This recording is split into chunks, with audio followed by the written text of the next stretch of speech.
Hello and welcome back to Kins commerce zone. दोस्तों, हमने last video में cash book शुरू किया था और उसमें कुछ प्रैक्टिकल क्वेश्चंस किए थे, तो आज हम उसको कंटिन्यू करेंगे आगे। तो इससे पहले का जो वीडियो मैंने लाया था उसमें मैंने आपको बताया था सिंगल कॉलम कैश बुक कैसे मेंटेन करते हैं। तो आज मैं लेके आया हूँ डबल कॉलम कैश बुक के बारे में कि डबल कॉलम कैश बुक हम कैसे मेंटेन करते हैं। तो आज डबल कॉलम कैश बुक में दोस्तों मैंने जब पहला वीडियो अपलोड किया था तो उसमें मैंने कहा था कि डबल कॉलम कैश बुक में हम दो कॉलम बनाते हैं, एक कॉलम कैश के लिए होता है और एक बैंक के लिए। तो बैंक के लिए कॉलम हम क्यों बनाते हैं दोस्तों कि बिज़नेस में काफ़ी सारी ट्रांजैक्शंस जो हैं हम चेक के थ्रू भी करते हैं। हम किसी से चेक लेते हैं या फिर किसी को चेक देते हैं। तो अल्टीमेटली जो चेक हम ले रहे हैं या फिर किसी को चेक दे रहे हैं उसकी फाइनल सेटलमेंट तो हमारे बैंक अकाउंट से होती है। अगर हमें कोई चेक रिसीव हुआ है तो हमारा बैंक अकाउंट जो बैंक बैलेंस है वो इंक्रीज़ हो जाता है, और अगर हमने किसी को चेक के थ्रू पेमेंट की है तो हमारा बैंक बैलेंस डिक्रीज़ हो जाता है। तो जब हम कैश बुक बनाते हैं double column with cash and bank column, उसमें जितनी भी ट्रांजैक्शंस जो बैंक से रिलेटेड हैं, यानी जिसमें हमने किसी को कोई चेक दिया है या फिर किसी से कोई चेक लिया है, उन सब की ट्रीटमेंट जो है वो आपको बैंक कॉलम में करनी है। और जो ट्रांजैक्शन आप कैश में कर रहे हो, आप किसी से कैश ले रहे हो या फिर किसी को कैश दे रहे हो, वो आपने कैश कॉलम में करनी है। इससे लास्ट वाले वीडियो में मैं आपको बता चुका हूँ कि जो कैश बुक है उसमें जो डेबिट साइड है उसमें रिसिप्ट्स आती हैं, यानी जो कैश आपके पास आया वो आपने डेबिट साइड में लिखना है, और जो क्रेडिट साइड है उसमें सारी की सारी पेमेंट्स आती हैं। सेम आपने बैंक के लिए भी रखना है। बैंक के लिए भी जितनी रिसिप्ट्स हमें आएंगी बाय चेक वो हमने डेबिट साइड में रखनी है, और जितनी पेमेंट हम करेंगे बाय चेक वो आपने क्रेडिट साइड में रखनी है। एक तो ये सिंपल। दूसरा इसमें जो खास चीज़ है दोस्तों वो ये है कि कुछ ऐसी ट्रांजेक्शन्स होती हैं जिनकी हम काउंटर एंट्री बनाते हैं। अब दोस्तों काउंटर एंट्री किसे कहते हैं पहले मैं वो एक्सप्लेन कर दूं आपको।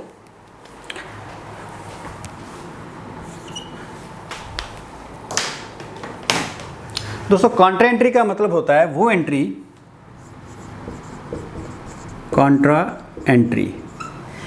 एंट्री वो होती है दोस्तों जो दोनों साइड्स में, डेबिट और क्रेडिट दोनों साइड में आए। ऐसी एंट्री को हम बोलते हैं काउंटर एंट्री।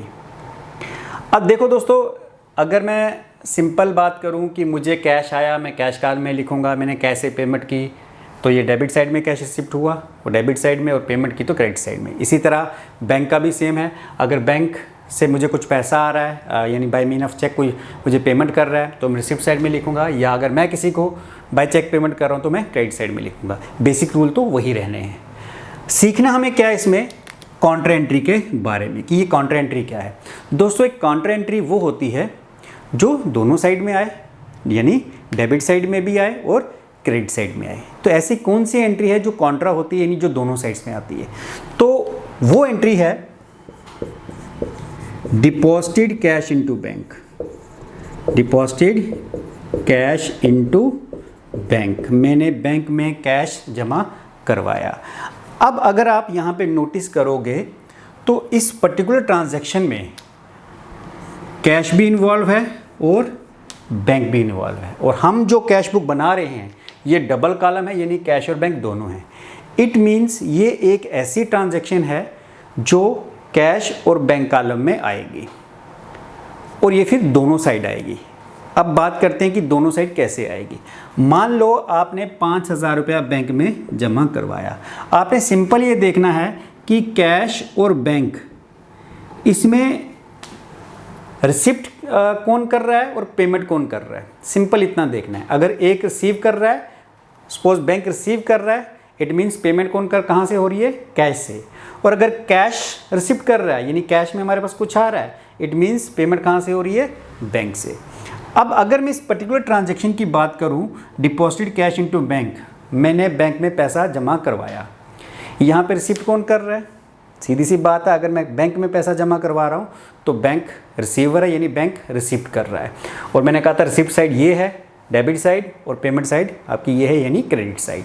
तो यहाँ पे बैंक रिसीव कर रहा है तो रिसिप्ट साइड बैंक रिसीव कर, तो मैं बैंक में लिख दूंगा 5,000, और ये 5,000 कहाँ से आया, मैं ऐसे लिखूंगा टू, कहाँ से आया, कैश से। इसके आगे सी डाल देना है क्योंकि एक कॉन्ट्रा है, ये उस तरफ भी आएगी। तो जैसे मैंने अभी कहा कि अगर एक रिसिप्ट कर रहा है तो दूसरा ऑफ कोर्स पेमेंट करेगा, क्योंकि अगर बैंक बैलेंस बढ़ा, रिसिप्ट हुआ, बैंक बैलेंस इंक्रीज हुआ, तो डिक्रीज कौन सा होगा? कैश बैलेंस, क्योंकि कैश से पेमेंट होगी। तो पेमेंट कौन कर रहा है? कैश। और पेमेंट के लिए मैंने कहा था क्रेडिट साइड, तो यहाँ हमारा कैश के कॉलम में आपने लिखना है कि हमारा 5000 कैश कम हो जाएगा। और ये कहाँ गया? ये गया बाय बैंक। और इसके आगे छोटा सा सी डाल देना है, सी स्टैंड फॉर कॉन्ट्रा एंट्री। ये वो एंट्री है जो दोनों तरफ आएगी। तो दो ही ऐसी एंट्रीज हैं जिसमें आपको कॉन्ट्रा एंट्री बनानी होती है, दो ही ऐसी ट्रांजैक्शंस हैं जिसमें आपको कॉन्ट्रा एंट्री बनानी है। एक डिपॉजिटेड कैश इनटू बैंक और दूसरी इसका उलट विड्रू कैश फ्रॉम बैंक। मैंने बैंक से पैसा फ्रॉम बैंक, मैंने बैंक से 5000 वापस निकाल लिया। तो जब मैं ये पैसा वापस निकालूंगा तो अल्टीमेटली आप यहाँ पे सबसे पहले तो ये देखो कि कैश और बैंक दोनों ही इसमें इन्वॉल्व हैं, तो हम दोनों के लिए ही कैश बुक मेंटेन कर रहे हैं। तो जब मैं बैंक से पैसा निकालूंगा तो इस केस में रिसिप्ट कौन कर रहा है? रिसिप्ट में कैश आएगा और पेमेंट में कौन आएगा? बैंक। तो मैं कैश में लिख, रिसिप्ट साइड ये वाली है, तो यहाँ पे लिख दूंगा कैश कॉलम में कितना? 5000। लेकिन कहाँ से आया? उल्टा लिखना, आया कहाँ से? बैंक से। और बैंक क्या कर रहा है? पेमेंट कर रहा है, पेमेंट साइड वो है। तो यहाँ पर मैं लिख दूंगा बैंक में 5000 और ये कहाँ गया? By cash. और सी डाल दिया, stands for Contra entry. I hope ये आपको समझ आ गया। अब एक पर्टिकुलर क्वेश्चन मैंने यहाँ लिखा हुआ है पूरा। अब इस क्वेश्चन से हम एक double column cash book maintain करेंगे। फॉर्मेट मैंने पहले से बना रखा है, तो इस क्वेश्चन को अब करेंगे हम डबल कॉलम के साथ।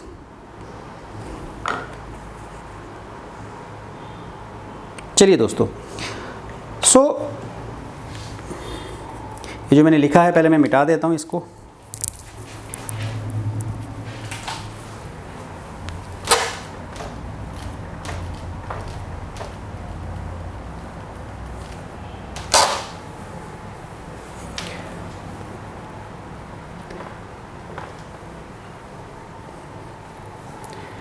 तो ट्रांजैक्शंस लिखी हुई हैं, रीड कर लेते हैं। फर्स्ट ट्रांजैक्शन है कैश इन हैंड, 1 जन की। तो जैसे मैंने पहले भी कहा था लास्ट वीडियो में, कैश इन हैंड का मतलब हो गया वो पैसा जो आपके पास पहले से पड़ा हुआ है। तो इसको हम ओपनिंग बैलेंस कहते हैं। तो इसके लिए लिखेंगे balance brought down. Cash in hand 20,000 है और बैंक में भी हमारा 10,000 पड़ा है, तो मैं बैंक वाले कॉलम में लिख दूंगा कि 10,000 मेरा बैंक में भी बैलेंस है। नेक्स्ट ट्रांजैक्शन 5 जन की, परचेज गुड्स फॉर कैश। मैंने गुड्स खरीदी। तो बेसिक चीज़ दोस्तों आपने रूल्स भूलने नहीं हैं। रिसिप्ट इस तरफ यानी कैश या बैंक से जो चेक आया, कैश और जो चेक आया वो अपने डेबिट साइड में लिखना है, और जो आपने पेमेंट की कैश में या फिर बाय मीन ऑफ चेक वो अपने क्रेडिट साइड में। तो यहाँ जो हमारी सेकंड ट्रांजैक्शन है परचेज गुड्स फॉर कैश, हमने गुड्स कैश में खरीदी। इट मीन्स हमने पेमेंट की, तो पेमेंट के लिए मैंने कहा था क्रेडिट साइड। क्यों पेमेंट की? क्योंकि हमने गुड्स खरीदी, तो उसको क्या लिखेंगे? By purchase. कब? 5 जन। और कितने की परचेज की? 5,000 की। कैश हमारा कम हो गया, कैश से पेमेंट हुई, तो हम पेमेंट साइड में लिख देंगे। 9 जन डिपॉजिट कैश इनटू बैंक। अब दोस्तों यहाँ पे देखो, ये आपकी कॉन्ट्रा एंट्री है, क्योंकि इसमें 2 अकाउंट यूज़ हो रहे हैं, एक कैश अकाउंट और एक बैंक अकाउंट, और दोनों ही हम यहाँ बना रहे हैं। तो सिंपल मैंने क्या कहा था कि आपने देखना है रिसिप्ट कौन कर रहा है और पेमेंट कौन कर रहा है। हम अगर कैश बैंक में डिपॉजिट कर रहे हैं तो बैंक हमारा रिसिप्ट कर रहा है और पेमेंट कहाँ से हो रही है? कैश से। तो रिसिप्ट साइड हमारी ये है, तो रिसीव कौन कर रहा है? बैंक। तो बैंक कॉलम में मैं लिखूंगा 10,000। लेकिन ये कहाँ से आया? टू कैश, कॉन्ट्रा एंट्री, और डेट आ गई 9 जन। और पेमेंट कौन कर रहा है? कैश। पेमेंट साइड क्रेडिट वाली है, तो कैश से पेमेंट होगी कितनी? 10,000। लेकिन ये पेमेंट कहाँ गई हमारी? ये गई बैंक में। सी लिख दो फॉर कॉन्ट्रा, और 9 जन की ये एंट्री। नेक्स्ट इज 10 जन विड्रू कैश फ्रॉम बैंक। ये भी कॉन्ट्रा है। 2 ही तरह की कॉन्ट्रा होती हैं, बैंक में पैसा जमा कराना और बैंक से पैसा निकालना। अब यहाँ पे हमने कैश विड्रॉ किया बैंक से, तो कैश अकाउंट और बैंक अकाउंट। अब हम देखेंगे फिर से रिसिप्ट कौन कर रहा है और पेमेंट कौन। जब मैं कैश बैंक से निकाल रहा हूँ तो बैंक पेमेंट कर रहा है और रिसिप्ट कौन कर रहा है? कैश।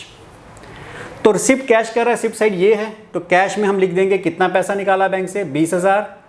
टू कहाँ से निकाला? बैंक से।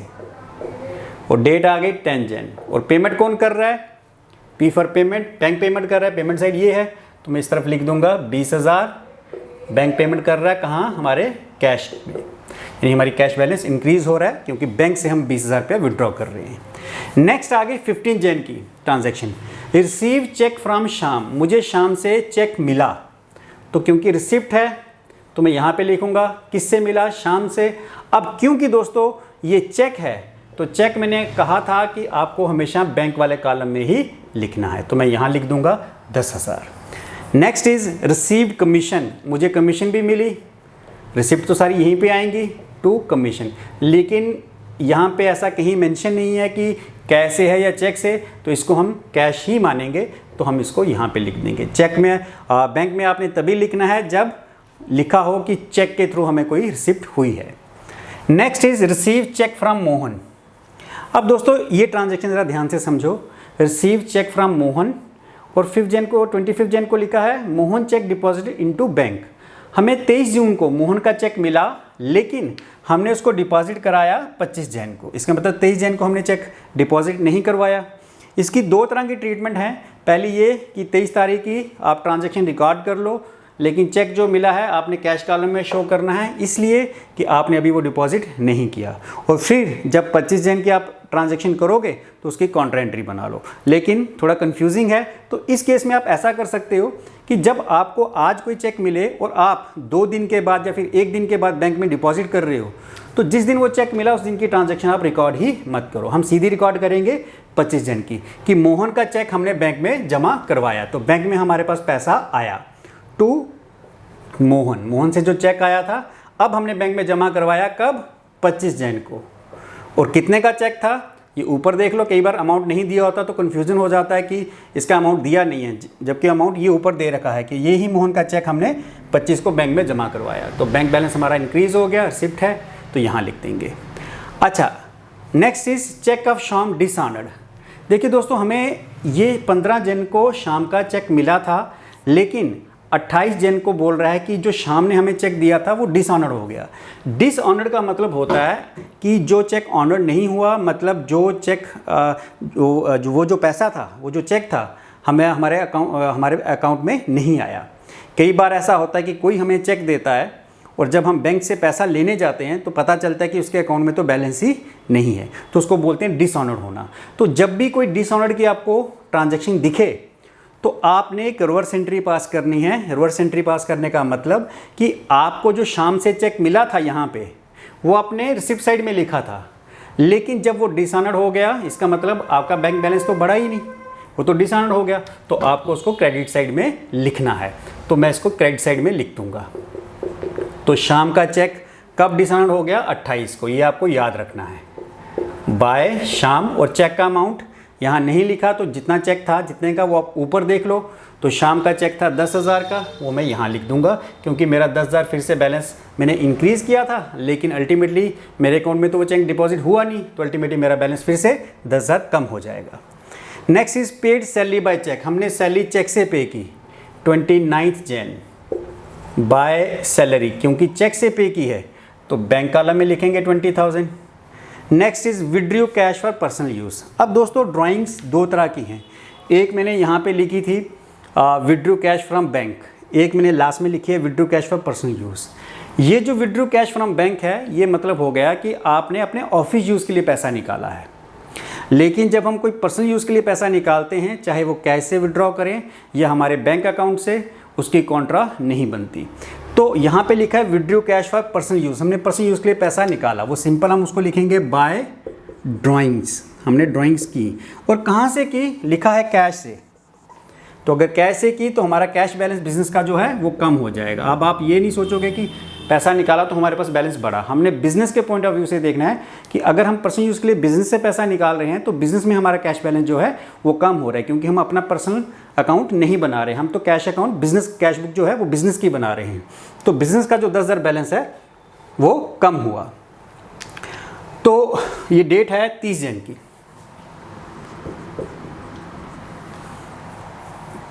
अब आपने इसका टोटलिंग करनी है, देखना है साइड कौन सी बड़ी है। जैसे मैंने लास्ट लेक्चर में बताया था कि जो कैश बुक होती है, जो कैश बुक हम बनाते हैं उसका कैश कॉलम में हमेशा ही डेबिट साइड बड़ी होती है, बराबर हो सकती हैं दोनों साइड्स, कभी भी क्रेडिट साइड बड़ी नहीं होगी। लेकिन जब हम बैंक की पासबुक बनाएंगे बैंक कॉलम के साथ बनाएंगे तो बैंक कॉलम में आपकी डेबिट साइड भी बड़ी हो सकती है और क्रेडिट साइड भी बड़ी हो सकती है। तो चलिए दोस्तों देखते हैं ज़रा इसका 20 और 20 40 10 50 55 ये तो 55,000 टोटल है कैश का टोटल आ गया 55,000। ये रिसिप्ट हैं, पेमेंट कितनी है 10 10 20 और 5 25,000 की पेमेंट है। तो 55,000 की रिसिप्ट 25,000 की पेमेंट, इसका मतलब मेरे पास कैश का बैलेंस कितना बचा बाय बैलेंस कैरी डाउन, वो बचा 30,000। ये 31 जन की हमारी एंट्री हो जाएगी। इसी तरह बैंक का देख लेते हैं, टोटल कौन सा बड़ा है। बैंक का टोटल वो साइड बड़ी है 20 और 20 40 और 10 50 55,000 ये है। अब ये साइड 50,000 है बैंक की, लेकिन यहाँ का टोटल देखते हैं, ये कैश की थी, ये बैंक की है। बैंक का पेमेंट साइड बड़ी है, रिसिप्ट साइड देखें 10 10 20 10 30 और 5 35 35,000। इसका मतलब हो गया कि वो साइड 15,000 बड़ी है तो ये बैलेंस इस तरफ बनेगा 15,000। तो जैसे आपको याद होगा दोस्तों कि मैंने कहा था जो साइड बड़ी होती है उसका बैलेंस होता है। अब जैसे बैंक में आपकी क्रेडिट साइड बड़ी थी, ये 50,000 थी, ये 35,000 थी, तो इसको हम बोलेंगे क्रेडिट बैलेंस। हालांकि ये डेबिट साइड में लिखा गया है, लेकिन डेबिट साइड में इसलिए लिखा गया है कि डेबिट साइड छोटी है तो हमें उस बैलेंस को इसके बराबर करने के लिए ये बैलेंस डालना ज़रूरी है। लेकिन ये बैलेंस है किसका, क्रेडिट साइड का। 50 में से ये 35 निकालने के बाद ये जो 15,000 बचा है वो इस साइड का ही बैलेंस है। तो बैलेंस करने के लिए हमने इसको डेबिट साइड में लिखा है। तो जब भी जो साइड बड़ी होती है उसी का बैलेंस बोला जाता है। तो ये है क्रेडिट बैलेंस, और ये जो बैलेंस है कैश का ये डेबिट बैलेंस है क्योंकि डेबिट साइड बड़ी है। तो जैसे मैंने वीडियो में बताया था कि जो कैश बुक होगी उसका जो कैश कॉलम होगा उसकी हमेशा ही डेबिट साइड बड़ी होगी या क्रेडिट साइड के बराबर हो सकती है, कभी भी क्रेडिट साइड बड़ी नहीं हो सकती। लेकिन बैंक में कोई भी साइड बड़ी हो सकती है। इसका मतलब ये हो गया कि हमने बैंक से 15,000 रुपये ओवरड्राफ्ट किया हुआ है, यानी बैंक से पैसा लिया हुआ है, एक तरह से बैंक से उधार लिया हुआ है 15,000 की। हमारी रिसिप्ट तो थी 35,000 की, लेकिन पेमेंट कर दी 50,000। इसका मतलब 15,000 हमने बैंक से एक तरह का उधार लिया जिसको हम कहते हैं बैंक ओवरड्राफ्ट। तो हमने ये 15,000 बैंक का वापस करना है। तो ये आपकी थी double column cash book. I hope ये सबको क्लियर हो गया। कुछ अगर डाउट्स होंगे कमेंट सेक्शन में लिख सकते हो। थैंक यू दोस्तों, और फॉलो करें मुझे इंस्टाग्राम और फेसबुक पे, और साथ ही साथ व्हाट्सएप पे। डिस्क्रिप्शन बॉक्स में आपको उसकी डिटेल मिलेगी। थैंक यू दोस्तों, थैंक यू वेरी मच।